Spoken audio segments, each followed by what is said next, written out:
suur konservatiiv ja professionaalne valeinfo levitaja, Martin tahtis kord Eesti suureks teha.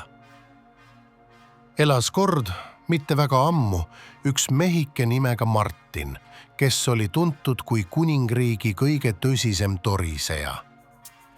Ta kandis alati musta keepi ja kaabut, mille taskus peitis ta maagilist pilliraamatut, kus ta võis mängida ainult üht nooti – pahameelt. Igal hommikul ronis ta Toompea torni otsa ja puhus oma vihapilli, nii et kogu kuningriik ärkas üles teadmisega, et midagi on kindlasti valesti.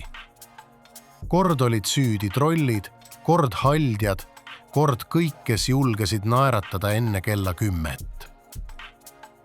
Tema truudeks kaaslasteks olid 2 papagoid. Üks kordas kogu aeg sõna liberaalid ja teine valemeedia. Koos lendasid nad mööda Eestimaad, otsides uusi vaenlasi ja aeg-ajalt, kui Martin väga väsis, karjus ta lihtsalt peeglisse. Aga ühel päeval hakkasid inimesed tema pillihelide peale lihtsalt naerma.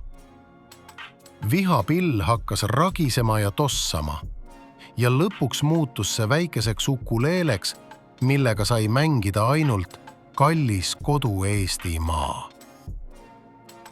Ja nii õppis Martin, et kui sa kogu aeg karjud Nõmme raadios vana saksa sea Aadu tekste 1 ühele, siis isegi konservatiivne rahvas ütleb lõpuks: no kuule, Helmetatt, su tühjast halamisest on kopp ees.